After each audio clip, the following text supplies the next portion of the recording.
I'm Chris Benham for DigitalTrends.com. The long-awaited Apple TV is finally here, and after a thorough review, we wanted to walk you through the pros and cons of Apple's newest technology.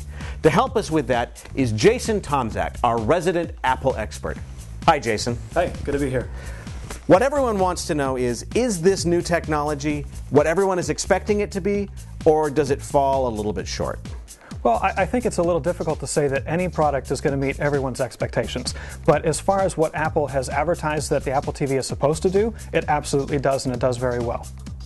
Okay, so what does the Apple TV have under the hood? Is it an Intel processor, a RISC processor?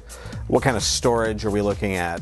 According to the specs that have been released so far, the processor is an Intel Pentium M 1 gigahertz processor, and the stock hard drive is a 40 gig hard drive.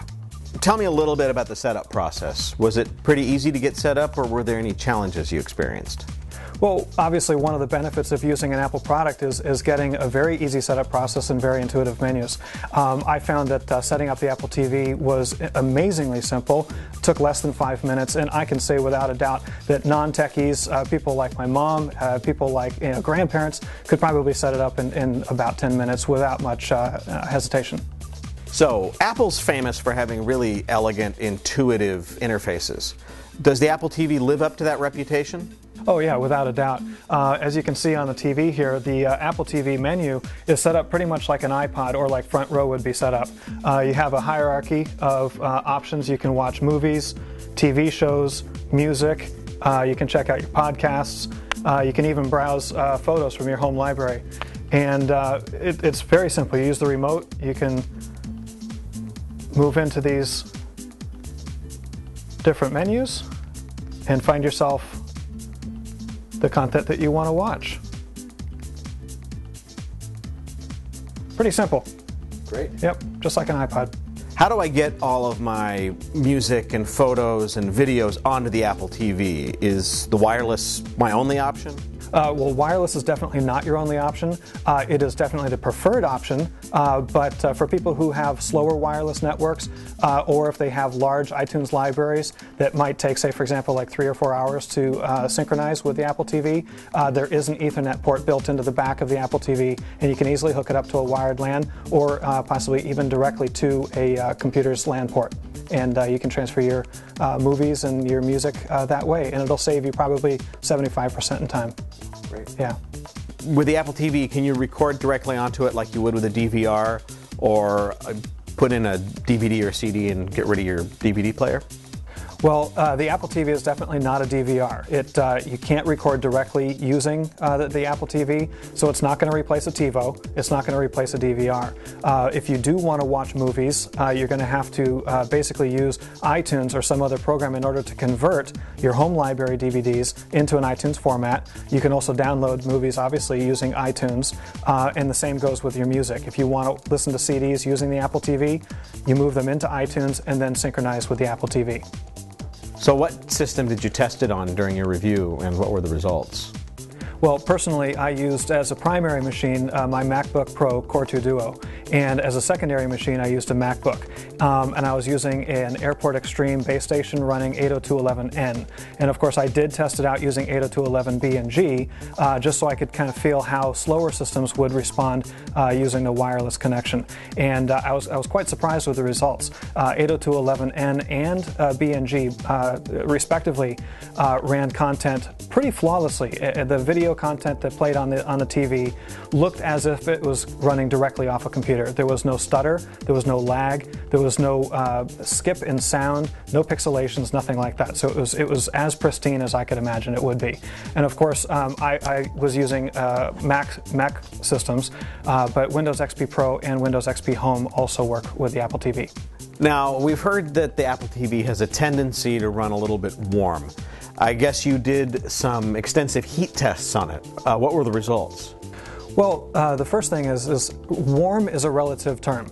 Some people might think that the Apple TV is running warm. Some people might think that it's hot and it might freak them out. So in order to assuage those fears, I took the Apple TV down to a company that does professional infrared photography and temperature monitoring.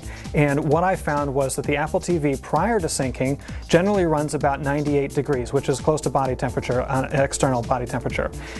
Once you have content that's syncing, or if you're actually running a movie, you're playing a movie to a TV, or if you're playing a photo stream or music, the Apple TV definitely starts to warm up in a particular area. And it can reach temperatures upwards of 111 degrees Fahrenheit.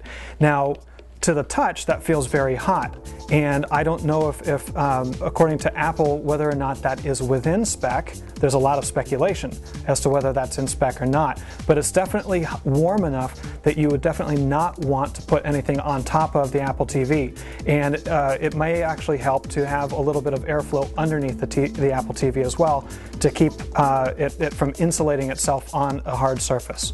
So did you have any trouble using the Apple TV, or were there any problem areas with it? I went to the Apple Store, bought the Apple TV for $300, and there were no cables included.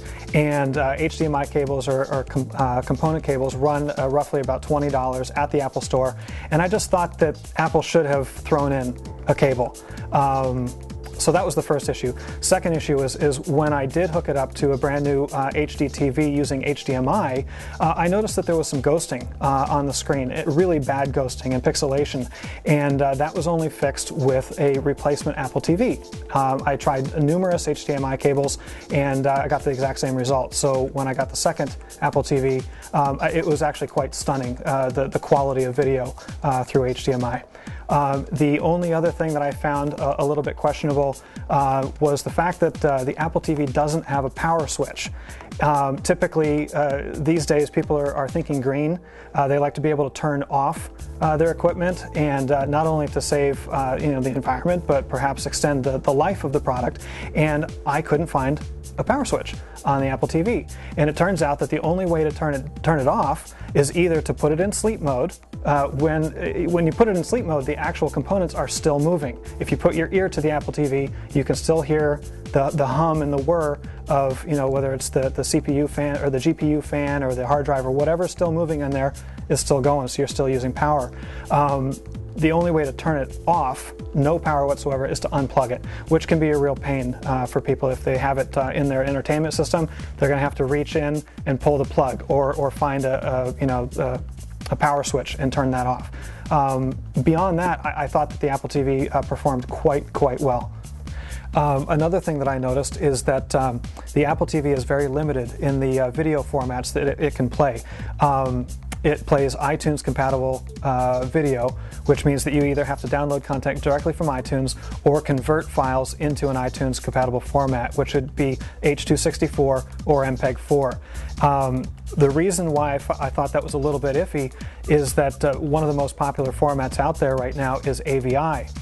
If you go to BitTorrent sites, or if you find videos on numerous websites, they're going to be in AVI format, and you can't play those on the Apple TV without having purchased a conversion program to convert them over to iTunes compatible format. Okay, so I just bought the Apple TV. I'm opening up the box. What do I find inside? Well, you open up the box and you find, of course, the Apple TV, a power cord, the Apple remote, and very limited documentation. I mean, it's a pretty simple package. Well, thank you, Jason, for that very in-depth review. For more information on the Apple TV and to read Jason's full review, please check out the Connected Home section at digitaltrends.com. And while you're there, be sure to check out the heat test that Jason did using a professional infrared camera. The report can be found in the Features section. I'm Chris Benham. Thanks for watching.